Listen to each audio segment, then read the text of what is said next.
I'm JCI Sydney's president.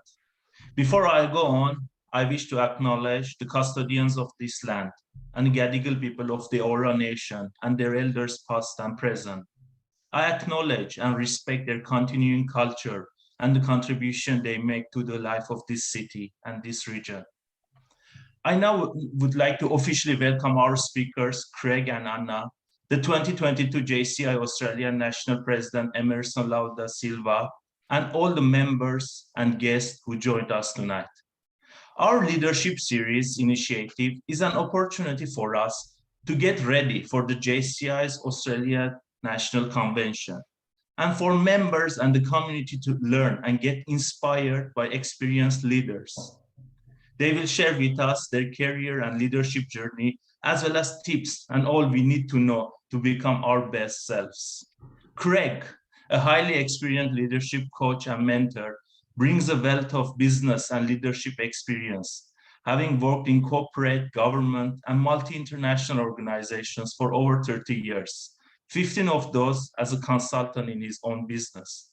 He has observed firsthand what makes leaders successful and why others underperform. Craig brings this knowledge into this coaching and mentoring, helping his clients find alternative approaches to create the results they require. Anna, an executive coach and mentor, has 25 years commercial experience as a successful executive in financial services, IT infrastructure, and telecommunication businesses across the globe. Anna has held management and director level roles in UK, US, Asia, and Australia, working with people with diverse backgrounds and cultures.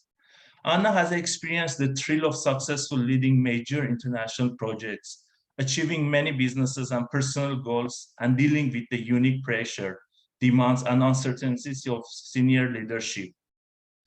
National President Emerson will assist me tonight to moderate this session. So I'll give you the floor to our NP. Well, thank you, Sazun. And again, thank you, Craig and Anna, for accepting our invitation to join us in this leadership in preparation for our national convention as well. And well, I think everybody's anxious to learn a bit more about you and your careers, your leadership journey. So as I have already shared with you, JCI is a very diverse organization with members from various backgrounds and who are working in different industries as well. One of the best things about JCI is to learn the stories of each member, how they started, how they arrived, where they are now, what motivated them, what their aspirations are. So following this same sequence, we would love to learn more about your career paths and your leadership journey. So I'll ask you both, I'm not sure who would like to start, but can you share with us how you started your career and what motivated you to follow that specific path? Right. I'll start first. My career has been a bit more probably to think about rather than a ladder. I haven't kind of gone straight through it. It's been more of a jungle gym. I've kind of been around and done different things and tried things out and see what suited me and what cultures fitted and those kind of things. But how I started, it actually makes me feel quite old to tell this story. But when I was at school, computers were relatively new in terms of personal computing. Obviously, like, you know, we had the big industrial mainframe type computers that had been around some time, but in terms of them becoming commercially available as I was moving through school, wasn't so much so. And when I was at university, I didn't have actually many hours of lectures, and so I went into the student magazine and said, can I help? And they sat me in front of one of those square Apple Macs and explained to me how it worked. And what we basically laid the magazine out on computers. And, you know, it was very rare for people to understand software, understand computers.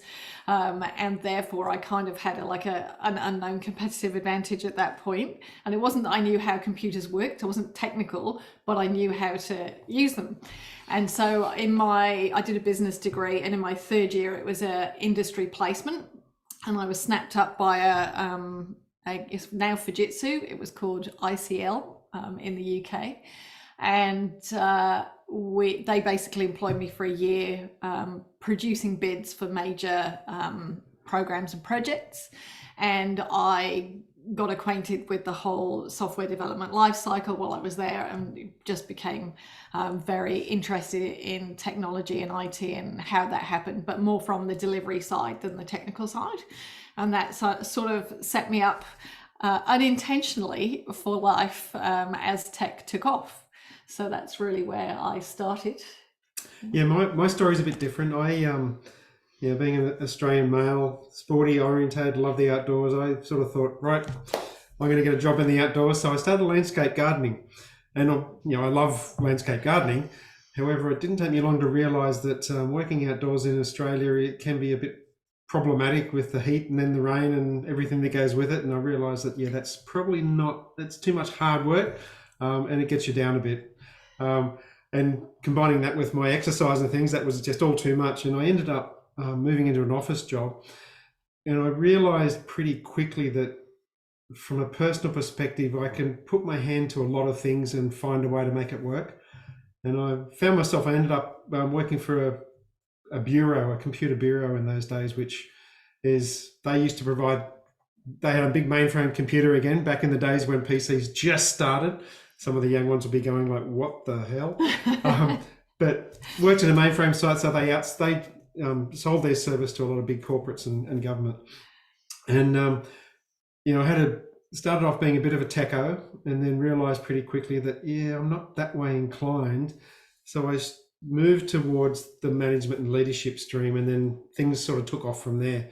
It wasn't something I planned. It was more a case of I fell into things and then realized that I was going a certain way, and where my strengths and interests were was more around organising people and looking after people to make sure things got done. Anna and I got there through different means and different paths, but we ended up in a very similar place. Yeah, so I think in terms of the other things you asked, like what are the challenges along the way? What are the things that happened that shaped things? For me, I was very restless. I discovered that having very operational type roles, and what I mean by that is the same thing every day, really didn't suit me. So I was very drawn to project work. And whilst that's great in and of itself, it can be quite exhausting physically and mentally, because you're always kind of driving towards an outcome and an end date, which can be awesome, but it's also, you need to have the down times in between and not just have it. Whereas I decided that just as soon as I would get to the steady state of a project, I would want a bigger project and a bigger challenge, etc. And so I've ended up moving all over the world, running major programs. So I was always pushing for the next thing, because I didn't quite ever feel that I'd made it. Wherever I was, there was something bigger and more challenging. So I think that's probably one of the biggest difficulties for me personally, was just working out what level of energy to put into work so that I could reserve something to actually have a life outside of that, which is obviously important. I'm going to jump in there. One of the key things for the high achievers to consider, and we work with a lot of high achievers, is the need high achievers by nature are always looking for the next big thing. They're always looking for more and more, and they finish one thing and they're straight on to the next thing, and they don't recognize their own achievements. But in doing so, they can also work to a point where they burn themselves out, and they can also lose track of the other things in life. So it's really important for people who are high achievers to actually take a breath now and then, and actually look at what you have achieved and recognize your own achievements, because that's really important for our own happiness and fulfillment, but also to make sure that you're not putting everything into one aspect of life. Like you're building your career, and you look at, and there's a lot of people in certain roles that have achieved a hell of a lot in their business, but they've missed out on a lot in life. They may not know their family, they may not have many friends, they're not happy. So it's really important for high achievers to be well-rounded and grounded around everything in life, not just build a career. Yeah, so I would encourage anyone who's in that space to create some good boundaries and stick to them.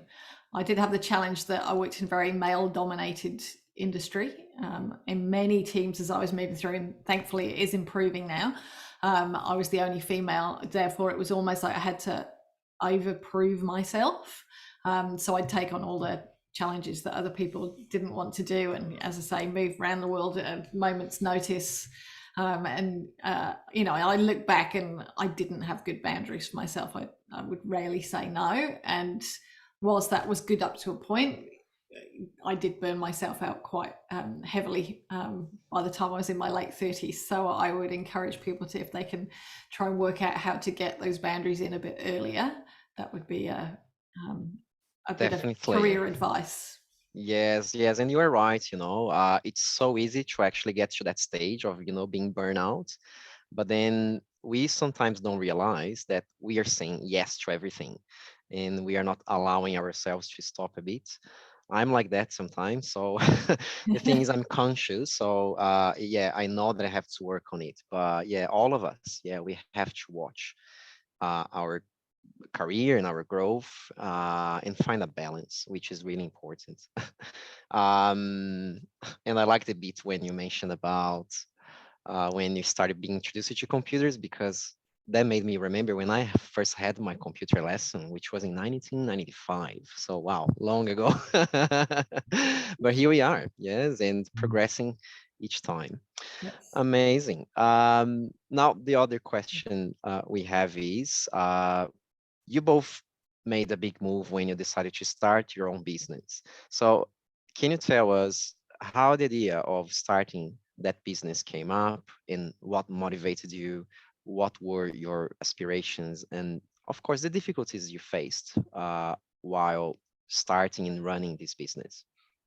So just to begin with, in terms of starting the business, Anna had a senior GM role, and I'd been consulting for 15 years or so. And so I'm in the consulting space. I was a Mr. Fix-It sort of guy. So I got a reputation for being able to deliver in really difficult and chaotic environments. And that can be very draining. And so it got to the point where both of us were getting a bit run down and tired from the constant, you know, slog of corporate world we were in. And we've done a lot of personal development, and we've done a lot of, you know, some training as coaches. And it got to the point where one day, I think Anna said to me, it's like, well, when you finish this contract, we're starting our own business. We're going to do coaching. I'm pushy like that. And I, of course, went like, yeah, I reckon that sounds pretty good. And so fortunately for us, we had a backstop. Anna stayed in her corporate role for a while, and then I finished a contract and I started the business and started to build it up. And I think it was about 2 years in, Anna was then getting very run down and tired of it. So I had to work a bit harder to build it up enough so that she could come across and work with us. So that was how it started. But one of the main reasons, or probably the primary reason we focused on leadership, is because for both of us in our corporate careers, we saw a lot of people who were really good at their job and they'd get promoted into a leadership role, or they'd start their own business, but then they'd really struggle because they didn't have the leadership skills and they weren't getting the training and the coaching around how to be a great leader and how to build a great team, how to create that culture and you really inspire people to be at their best. And for both of us, we sort of have worked that out, how to do that. We'd both been very successful as leaders in building great teams and high-performing teams. So it seemed the natural niche to focus on. And at that stage, leadership, you know, the old days, it was all about management, not leadership. Management's about getting stuff done and making sure it's getting done and checking in on it. It's about the task, where leadership is more about the people. And so probably, I don't know, 15 years ago, maybe more, there was starting to be a shift towards away from just management to calling their people leaders. And you know, people leaders is a term that came up. And so we recognize that there is a big market there, or a big need for people in leadership roles to actually learn how to be great leaders and how to build teams. So that's really how why we started the business the way we did. Yeah, I think for me, it was around whilst I loved working in technology, the components of solving the technology problems became less and less interesting to me. It doesn't mean they weren't interested. It was just that, you know, it kind of just seemed a bit more cookie cutter. It was like you solve things in the same way, but the bit that was different in every single team that I worked with was the culture, and how some teams just thrive, and you move those highest performers from those teams into another team, and the whole thing just falls down and they stop performing. It's like, well, what's the secret sauce in that whole space? In the last few years before I came out of corporate, I was very fortunate in terms of I had made it very clear that I was ready to go and run my own business and what I wanted it to be about. And I reported to the CIO at NBN, the broadband rollout, and he was very supportive. And I said to him, look, you know, I'd like to expand my leadership capabilities, and they'd already been sending me into troubled teams. So if there was a team that was disengaged, so if you've ever been part of an organization that does engagement surveys, it's basically ask your employees, do they like working there, and would they recommend it, and, you know, do they put in extra effort on all these good questions. If the team was disengaged, I would be sent in as a GM to try and work out how to help them perform. And if the customers were complaining as well around what they were getting, then I'd go into those teams too. And I tried over time to build my repertoire and understand what was going to work in order of moving teams forward. And one of the teams I went into last before I left there was a team, and they were at 21% engagement. So that means they're actively disengaged. They're looking for work. They're bitching about what's going on at the organization. They're really not happy, and they're not doing what they need to be doing to perform.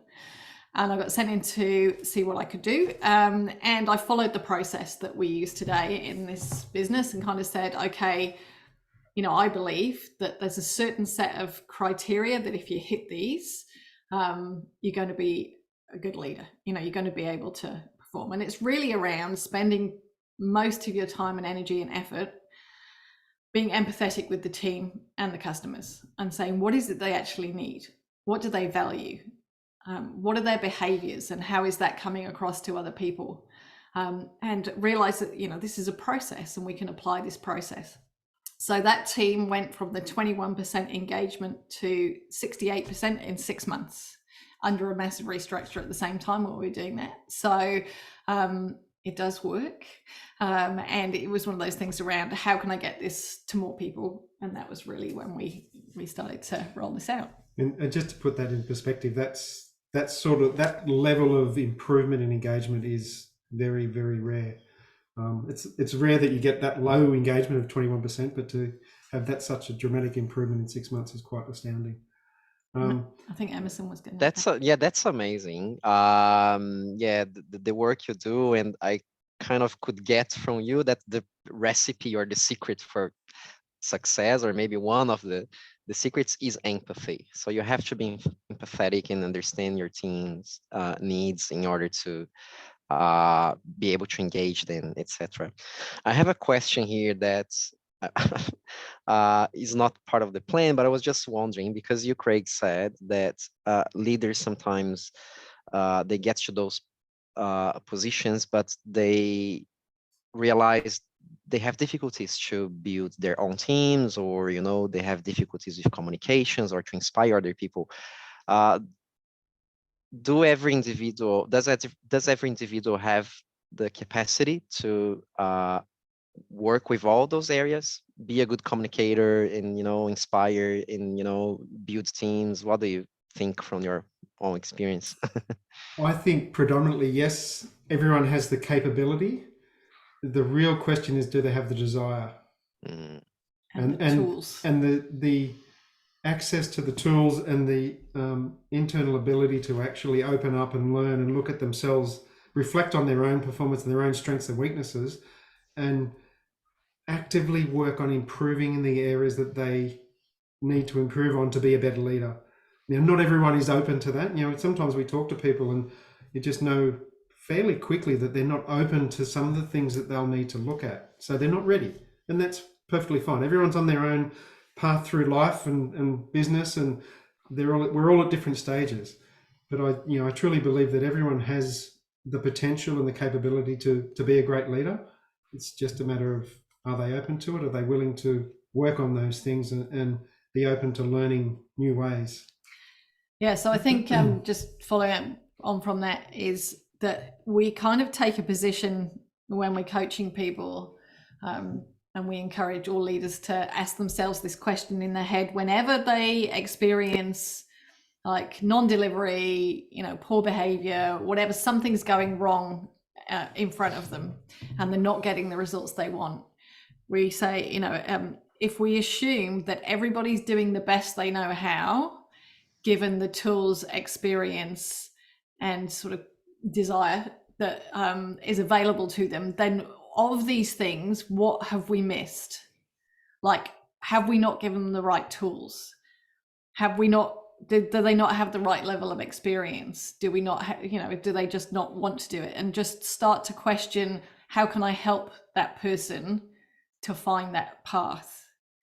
It's not doing it for them, but it's like, which bit of this is missing in order to be able to skill them up, or help them change their beliefs, or whatever those things are that are holding them back, and how can we do that? So I think it's really cool. important as part of that too, to understand that we're all human beings, we're all emotional beings, and we all have our challenges and different facets of life at different times. So while everyone's utilizing the resources they have available in the moment, we don't always have all our resources available in any moment, because there could be other things that are putting pressure on us that are occupying our emotions or our brain space. That means we're not able to utilize all our skills and knowledge.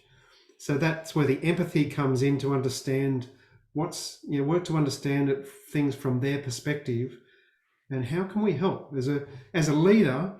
One of the most important questions to ask, and you'll hear us talk about questions constantly because it's one of the most powerful tools, but how can I help this person? How can I help this situation is really one of the big keys. Mm-hmm. Because it's not about it's about, as leaders, you're there to inspire and provide an environment for the people around you to be at their best. So how can I help is a really good question to ask yourself in any situation. Yes, yeah, thanks for sharing that. My mind is blowing now, because I'm thinking about all these. Am I giving the tools to my team members? Am I instigating their desire? Do they have all the experience? So that's amazing. We have to reflect on all those things. Thanks for sharing. Now, how does your job and experience impact people positively today? I mean, you may have already answered this question, but I'm not sure if you wanted to add anything to this. Yeah, well, I think, the initial thing for us was seeing that there was this gap for people about, knowing what leadership was and how to improve your skills and all those things. But actually, the most positive things that come out of it is that people's lives actually change as a result of changing their leadership or changing their thinking around how they lead people. Because if you're going to work every day feeling not confident, or you're going into your business and feeling that you don't have the right tools, and that you're reacting to a lot of things and maybe behaving in ways that you're not very proud of, you're impacting all the people that work around you, your clients, your suppliers. They're all bearing the brunt of that. And then quite frequently what we find is people then take that home, and they become a person that they don't like very much at home as well. And they're living these lives of kind of quiet desperation, thinking, somebody needs to save me, or I don't know how to change, but I don't want to be like this. So they're awake at 3 o'clock in the morning. And it's, as soon as you can help someone just unlock that, which actually can happen in an instant. For some people, it's like literally like, just, have you tried this, or have you thought of this, or whatever that is for them. And they report when we ask them, like, at the end of their sessions, or, even halfway through, like, this has had a massive impact to my life, because I was really unhappy and I didn't realize how much it was impacting people around me. But now I feel more confident and capable. Everything in my life is calmed down, and I'm able to focus on different things rather than just being about business. So I think for us, it's amazing when we get that feedback around, you didn't just change my leadership, you kind of changed my life and my family's life. And we kind of see it as these ripples that ripple out from the work that we do, and that sort of slowly improve the world around us. And I think it's something that's really important to remember is we don't always understand or appreciate the impact we have on clients. Sometimes we can work with someone for 2 or 3 months and they're happy. It's like, that was good, but we're not with them on a day-to-day basis, so we don't really see the impact and how they're improved. And that's, quite often you sort of go, we finish and it's like, well, that was good. I'm pretty sure they've improved and they're on the right track, and you don't always know. Sometimes we get that direct feedback like Anna's talked about, where they come back and just tell us like, my life has changed, and that's brilliant. And then every now and then we get I guess sometime later, we get notice that what we did 6, 12 months, 24 months ago has had a profound impact on people's lives. There's one client in particular that, as an example, he's a young tradie who had his own plumbing business, and I'd worked with him fairly early on in our business and in his business too. And when we finished the coaching program, which went for 3 months, I was sort of thought like, I think I helped him, but I'm not really sure, and I didn't understand what sort of impact I really had on him. About 2 or 3 months ago, excuse me, he published a book, and it's called The Centered Tradie. And when I saw he put the post up on Facebook and LinkedIn, so I congratulated him, like, great stuff, really well done. And then he put a comment in there that sort of somewhat floored me. And he said, "You're a big part of how I got to this." And it's like, you're just like, oh, okay, that's why we do what we do. Didn't you cry? I'm almost crying here. It really does. Well, it is one of those things that it does really, get to your emotions, because it's having that sort of profound impact on people's lives and people's performance and their businesses is incredibly rewarding. Yeah, I had a few tears again a couple of months ago. A guy I've been coaching for 6 months, a very senior executive in a very big business, very big international tech business. He was quite closed up when he was talking in his sessions. So I was trying different things, and he's very responsive in terms of the things he went away and did, but it was difficult to kind of get any emotional detail. And he said, I never realized it was okay to be vulnerable with my family and my team, to say I need help and this is worrying me and blah, blah, blah. And that through the coaching process, he'd managed to start talking to people about what he was worried about, and they just helped him. And he realized he didn't have to suffer in silence any longer. And it was okay to say, hey, these are challenges I don't know how to solve, and other people would help. So it was, it's quite something when you see that change. Oh, definitely. And yeah, it's really nice when you see that you are transforming other people's lives through your job. Yes. And I'm pretty sure that the passion you have towards what you do makes a huge difference, because that just makes things so easy, right?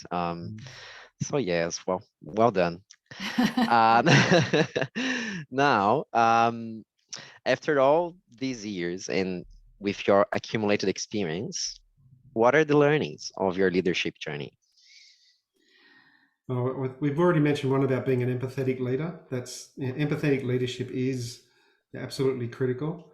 And probably one of the other most important things is trust. Trust in yourself and trust in the people around you. That's one of the biggest success stories in having a great culture, or if you don't have that trust, it can really break a culture down. Sure. I think one of the biggest questions for me is around learning along the way and allowing yourself to make mistakes and knowing that you will learn from them, and not being too scared to make decisions. I kind of think you know, would I change anything that I did along my journey? And I think not really. No, there's probably some decisions I would question now with the benefit of age and insight into what I do. But I think, you know, we are all human, and it's okay to make mistakes and to own them and say, you know, okay, I stuffed that one up. And, you know, it's only important what you learn. But I think that one of the things, I think you don't want to be at 90 and looking back and saying, I regret not doing something. You know, like, at least if you've done it and you can kind of go, yeah, you know, it wasn't ideal, that you tried it and you experienced it. And I think, you know, for us, you know, going out of like well-paid jobs and going and starting our own business, you know, it's really quite a tough space to be in. But I didn't want to regret not. I knew I'd regret not doing it more than I would ever regret doing it. So I think it's, you know, sometimes you just got to take the leap. And I guess a couple of other little things. I always say to myself and to others that there's no failure unless you quit. Failure is about learning. When we're humans, we're not going to get it right every time. We're not going to make the right decision every time. We're not going to do it right every time. So it's about asking yourself empowering questions no matter what happens. What can we learn from this? How can we improve? How can we ensure this doesn't happen again if it's the negative things? You know, how can I help? What can we do to improve? And, you know, taking note that it's, when you're a leader, it's not about me, it's about us. And this is one of the things, as people move from being part of a team to being the leader of a team. When we start our careers, it's all about me. It's like, I got to do a good job, get paid, hopefully get a promotion. So it's all about me, me, me.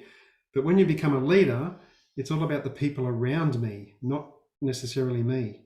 And so it's really important to, you know, understand that shift in focus. And that's where a lot of people struggle, because they're used to doing the doing and they're focused on themselves. But as a leader, it's about making sure you're providing the environment and support and inspiration for the people around you to do the job and support them and make sure you're looking after them. Definitely. Yeah, it's a journey, right? It's a process that takes time, I guess. When I reflect on my own career, like, I'm 36 years old now, and I'm occupying a leadership position in JCI as national president. And yes, you're right. Like, I have my own beliefs and, you know, my way and methods to do or get things done. But I have a team who is working with me, and we also have other young leaders who are, you know, with us, learning in how to manage their own teams and their projects, their events. So yes, I've been questioning myself just the same way as you suggest. Yeah, empowering questions. Okay, how can I do this? Am I doing the right thing? Am I providing the resources for them? So yes, thanks for sharing that. So I now will give the floor back to Sazon, because I guess we've got a few questions. Sazon. Can I just throw one further comment in there? Sure. One of the key things around when you're working with a team, as you've just talked about, is focusing on the outcome, not necessarily the process. Because we all operate in different ways. Our brains operate slightly differently. Everyone's unique. And so just because I do something a certain way doesn't mean that's the right way for the next person. But when, as a leader of a team, it's really important to focus on the outcome. Now, I appreciate that in some roles, there are non-negotiable parts of a process. But given that, it's really important not to force your way onto people, but to make sure you provide the right framework and they clearly understand the desired outcome, and give them some scope to make mistakes and learn how to get to the outcome. Definitely. Yes, I have to say this year has been a year of a lot of learning opportunities for me, and I'm very grateful for that. And learning much more with you guys. So thank you for sharing. Thanks, Emerson. We do have a lot of questions. I'm not sure how much of it we can cover. And the interesting thing is JCI is a diverse It's a group of diverse people from all the backgrounds and all the professions of life. And even you will see from the questions that the people have raised, I mean, you will easily notice that. Let's go for the first one. What tips would you give to young professionals who are just starting in the market to thrive in their careers? Yeah, so I think one of the most critical things is that if you can be somebody who can be trusted, even if you don't know everything or know how to get everything done, if people know they can trust you and that you're trying to be resourceful, you try and think things through on your own before you go and kind of say I can't do it, that people are going to want to have you on their team. So it's like when you're kind of at the more junior levels, it's being a trusted resource. If you say you're going to do something and you're going to deliver something, then deliver it. And if you can't, which sometimes happens, just keep people informed and say, there's been a rain event or whatever it is that's actually stopped you being able to deliver what you're going to do. People are okay as long as they know.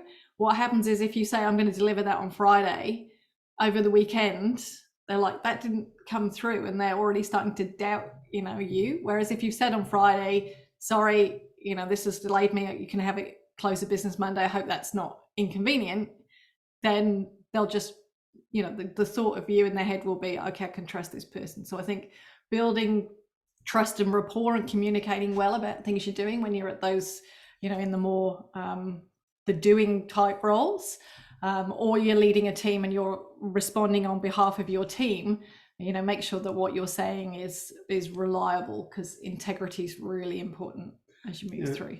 Some other things, it's be curious, be vulnerable. It's good to ask lots of questions, and make sure you're learning from it. It's not in the old days there is a school of thought that if you ask too many questions, people thought you weren't capable, but that's how we learn. And so being vulnerable to call things out if you're going to miss a date or you can't deliver something you've been given. And if you're building that trust and you're creating rapport with people, then you've got that connection. And as human beings, connection is one of the most important things for us. Then you'll find a way, because one of the greatest skills of human beings is our resourcefulness, our ability to find a way. And that doesn't mean you have to do it on your own. That means, who can help me? Where can I find the answer? Who can I talk to? Building up that network of people that you can confide in. One of the key things for me when I got my first leadership role was I had a really good mentor that I could go and talk to even when I was completely lost and didn't know what to do or didn't know how to handle a situation.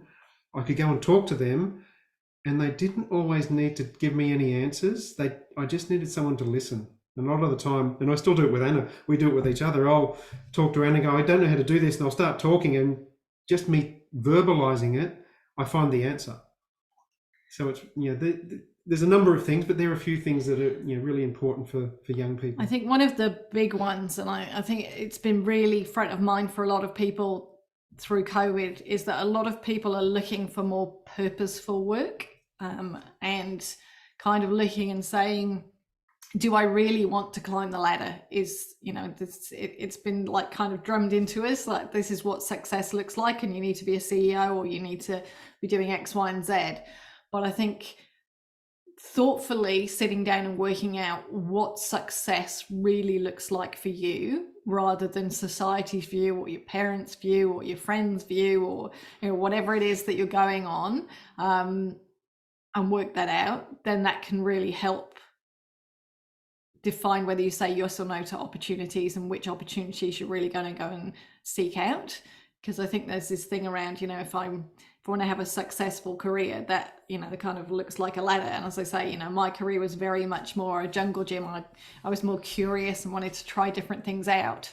And when we set our business up, we kind of like, it doesn't need to be $1 billion business, because it's not about that. It's about what we get from it and what we can give to our clients. So I think getting really clear on what success looks like for you can really help you thrive at whatever level you're at, because you already know that that's exactly where you're supposed to be. And when you look at what success means to you, people might say, I want to have a great job or I want to earn a certain amount of money, but it's not about the money. It's about what the money gives you. And that's the key question. Once you work, you think, I want to do this, but what does that give you? Because you can achieve those things in different ways. Yeah, we joked about it as we were sort of talking about this session. You know, some people want to be CEO. Well, go and spend a couple of $100, set up a company and be a CEO of your own company. Done. Doesn't mean much at all. It's really about what that means to you, what it gives you, and what you're going to gain from that, how that's going to impact your life. And the other thing that's really important, particularly for the high achievers and the career-minded, is there's a lot of people who have built enormous careers, incredibly high salaries, and they're very unhappy. So it's not about just one aspect of life. Success for many people, and this is something to consider, there's a whole bunch of things, a whole series of aspects to life. Is success one of those, or is success being, balanced across all of those, and whatever that means to you? So it's really important not to just put all your eggs in one basket, but to look at life. What are all the different areas for you in life, and how can I have a successful life, not just a successful career? That's a great one. And then this next question is for you. I mean, especially you have worked with people from different backgrounds in different countries. What tips would you give to international students or international professionals who just arrived in Australia to be able to succeed in their career, to be able to Yes. do well? I know this one very well, having moved countries a number of times, but yeah, Australia's a little different. I think one of the challenges that I found, and I hear a lot from people coming through, is the Australian market is a little bit different, especially to the ones I've been in, where recruiters seem to think that if you've been in one industry, that your skills are not transferable. So for example, I worked in telco and financial institutions, but when I tried to make the leap from telco, everyone was like, oh no, you're not, that's not a telco role, you can't really go for that, we don't want to put you forward. And I'm like, well, no, I consider myself an IT specialist because I've worked in IT in the telco, but they couldn't quite get their heads around it. So you do tend to get a bit pigeonholed. So building your network is one of the most important things you can do in order to make sure that you're sort of moving with good people, because if your manager's great and they move to a different company, they can bring you across at a later date. So that's one good way of doing it. The other thing is to not be too concerned at the start about the exact role you get. If it's a good company with a great culture, jump on board. As they say, if you get offered a seat on the space shuttle, don't ask which seat, just get on board. Because if you've got capability and you're smart and you're resilient, then you're going to find your way to the role that you should have anyway. When I first came across in the UK, I'd been a project coordinator and a junior project manager. At the point when I came across, I was in my mid-20s, and I got here, and those roles didn't exist in Australia at that point. They just weren't there, and I really struggled. I was like, how on earth am I going to get a role? And I went through about 10 interviews, and eventually got a great recruiter who said, actually, what it's called here is a business analyst. And I was like, that's not what a business analyst is in the UK. And they were like, no, but it is here. And so I went in and did that only for about 2 years because it wasn't exactly what I wanted. But then I moved back into like pure project management. So I think it's, find an organization that you'd like to work for. And if the role isn't exactly what you want, just work hard in that role and move into what you want. The good thing about the Australian market is that it's very much a meritocracy. So it's not, coming from the UK, there's a bit of a class system, and it's hard for people who've not been to the right schools and all those things to move their way up in some industries. Whereas here in Australia, if you're good and you're committed, you will be able to find a company that values you.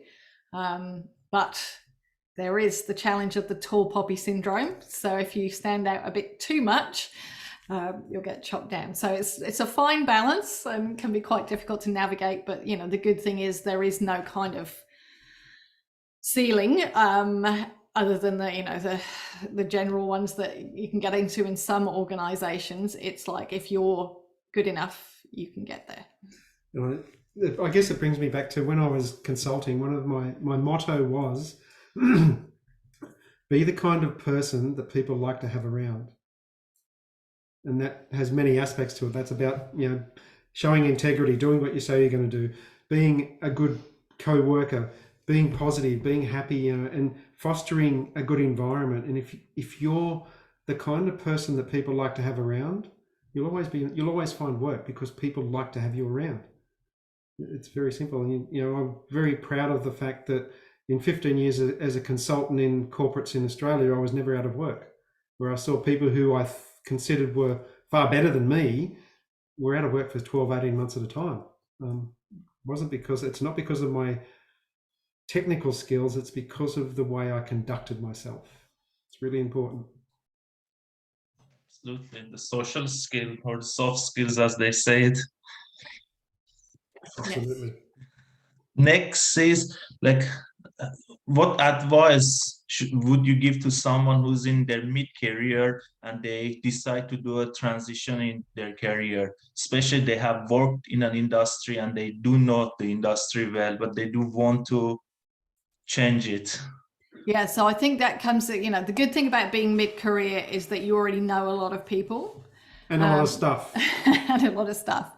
So, I think try and seek out people who you already know who are in those industries.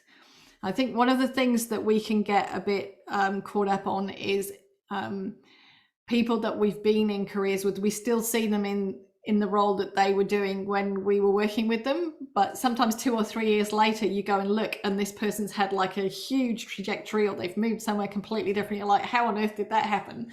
But that's great, because if they've gone where you want to go and they already know you, you can give them a quick call or message them on LinkedIn, however you want to get in touch with them, and just say, congratulations, great to see you've moved across here. How is it? You don't have to immediately ask for a job, but just, get in contact, and, just sound them out, see what they say. And hopefully it puts you top of mind.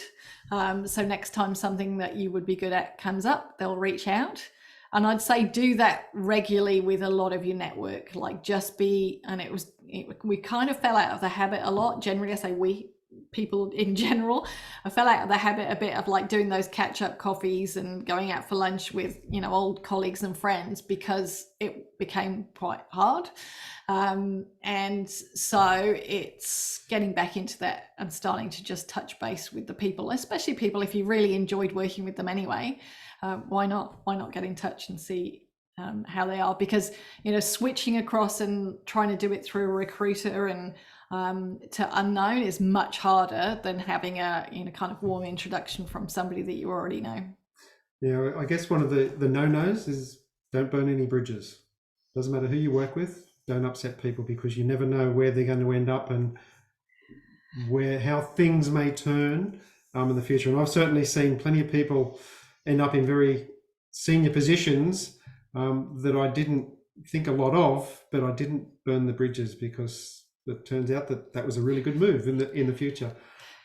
One thing to remember when you're changing careers, it's not about the specific tasks that you do and the responsibility. It's about the transferable skills. You look at, there's many roles where the things you're doing, it's not about the actual things, it's about the skills you're using to achieve that outcome. And they're transferable, whether it's working on computers or somewhere else. A lot of the skills are the same. It's just applying it to a different environment, and that's really important to remember. Absolutely.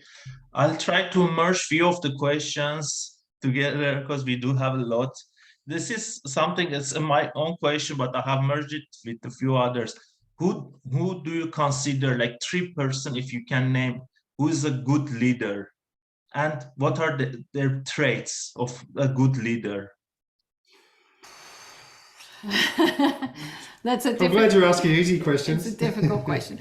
Look, I think, there's obviously some incredibly inspiring people like, Nelson Mandela and Mother Teresa. And, I think they gave a lot, obviously, to other people. But, people see what they did. And I think it is that thing around putting yourself out there for other people. And that's what they did. You know, they've got that kind of, it's not about me, it's about something bigger than me, and I'm doing this for a bigger purpose.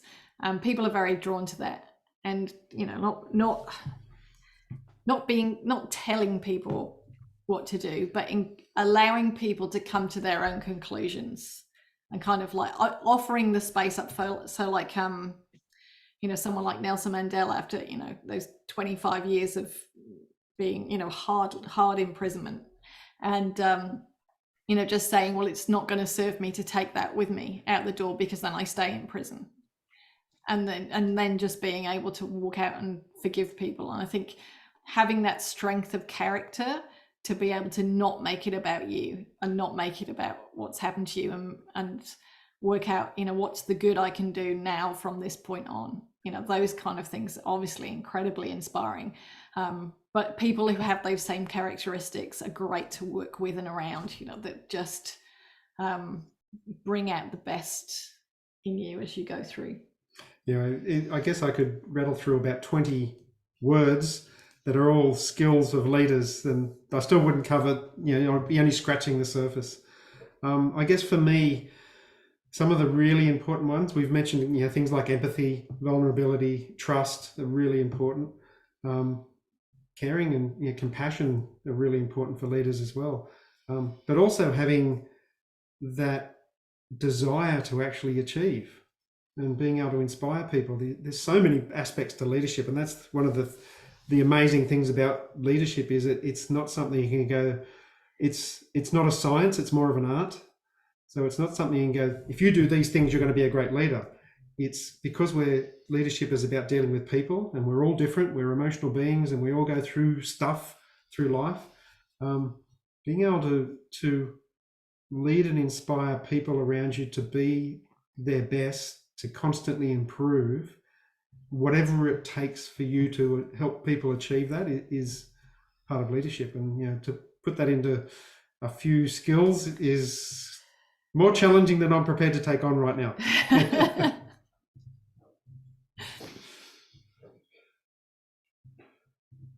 Oh, you're on mute. Yes, yeah, I was trying to I have my screen in two different. Let me just bring it here. What's the next question that we have?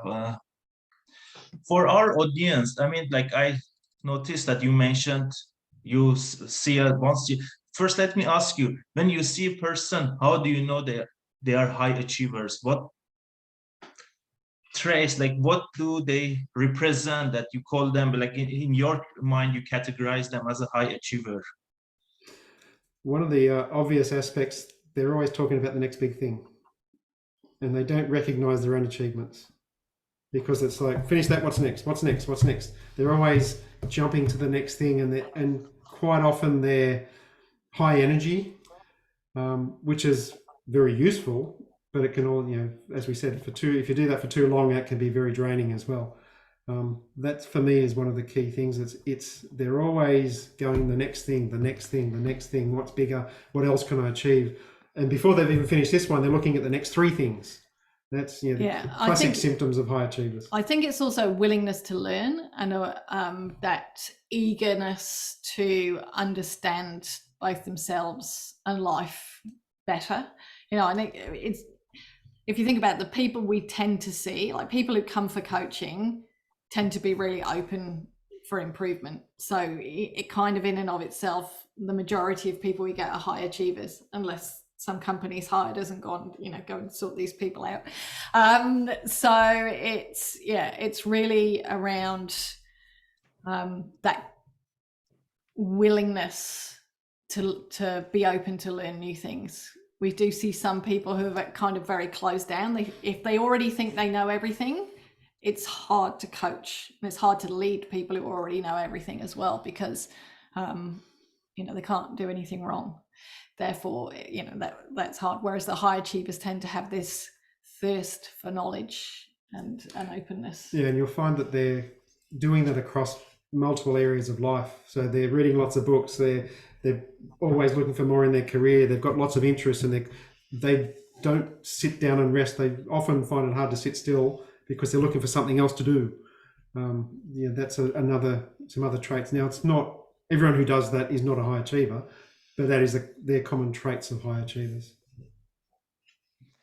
This is a question that I have. I think, Craig, I did mention this to you when I was reading Mindset. It was just in the beginning, Mindset by Carol Dweck. I'm not sure if you, it was right in the beginning of the pandemic. When the pandemic started, I started reading the book, and it was a reflection. I mean, when you read a book and you see in real life what's happening with people, how the people are reacting, and then you see in the book, the person says, if this happens, this is what you need to do. That was a really good experience for me. In this, and like after that, I have been reading a lot of psychology and behavior book.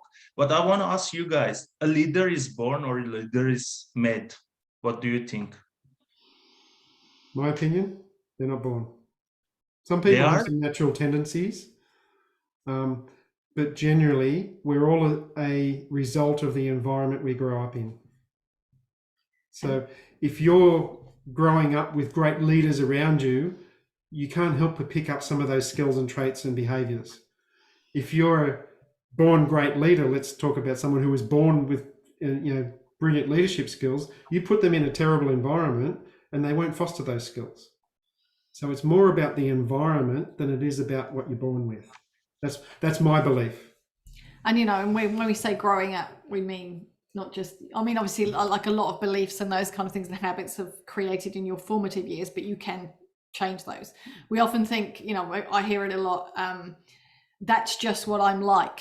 And we think that our personality is a set of things that we're born with, whereas actually it's not. We've learned somewhere along the way that, when we'd said something funny when we were like 4 or 5 and everyone laughed, so we became like a comedian. It's like it's a learned skill, because we've learned that is protective and helps us, and and it makes us liked by people, which keeps us safe. So again, it's that psychology piece around it. Doesn't matter how it arrived, it's still a learned behavior. That reminds me of a client I was working with a couple of years ago, and he had some certain traits that he said, "Oh, look, that's just who I am." And then I said, "Really?" And he went, "Yeah, my dad was like that and his dad was like that." It's like, so you didn't learn from each other, you're just born like that, are you? I didn't put it that way, but that's the sort of thing. It's people, we have these beliefs because we behave in a certain way that's who we are. And I always say, it's not who you are, it's who you've learnt to be. And anything you've learnt, you can unlearn and learn something new. Absolutely. And for the last question, any book, podcast that you would recommend to our audience? Anything, being a woman in business, anything by Brené Brown. She is fantastic, really good. When we talk about podcasts, one of the things around thought leaders and leadership people, there's a plethora of them on YouTube. They all have a very similar message that they're presented in a slightly different way, different contexts in their own language and things. What I always say to people is, listen to a lot of them and find the people that you resonate with and listen to them. It's not about, I'm a Tony Robbins fan, I'm a Simon Sinek fan, there's a few others, but not everyone likes Tony and not everyone likes Simon Sinek. And if you don't like them, go and listen to some other people and find the people that you resonate with and then follow their stuff, because there's plenty of information out there. And they, as I said, they're all presenting pretty much the same information in slightly different ways. It's what works for you. It's not a case of you should read this book or you should listen to this person. It's find something. And, even with, as I said, I'm a huge Tony Robbins fan, but I don't take every word he says as gospel and follow every single thing he does. It's like, I still make my own judgment call. Okay, that's not right for me. Well, this stuff I love and I do it. And I use a lot of his stuff in coaching, but not all of it. So it's still make your own call and judgments on what's appropriate for you in your environment. A very good one is, it's a little known one. It's a book called The Slight Edge. and I can't quite remember the name of the guy. He's Jeff somebody. I've probably got it on the shelf over there. His book is all about, you don't actually have to be the highest achiever, and sometimes we push ourselves and, you know, kind of into the ground. You only need to be slightly better than your competitors. It's like that thing, like if a shark's chasing you, you only need to be slightly faster than the person you're swimming next to. Is that kind of philosophy. It's quite interesting in terms of finding that balance and working out what success looks like for you. He's a really good book. Thank you, Craig, and thanks for joining us. We really enjoyed tonight's session, and we already crossed it's 9:07. We hope we can catch up with you soon, and hopefully at our national convention. Emerson, do you have anything to say for final words, or should?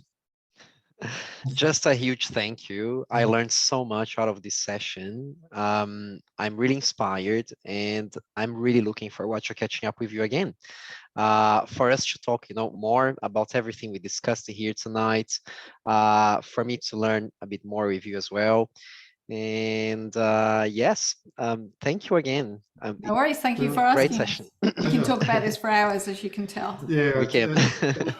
we did warn Emerson before this. It's like with the questions that we saw, it's like, well, we could talk for about 4 hours on this stuff and still not exhaust our what we could talk to you about. So it's all good. Amazing. Have a good night, everybody. Thanks, everyone. Thank you. Bye-bye. Bye. Bye. Thank you, everyone. Bye. Bye. Bye. See ya.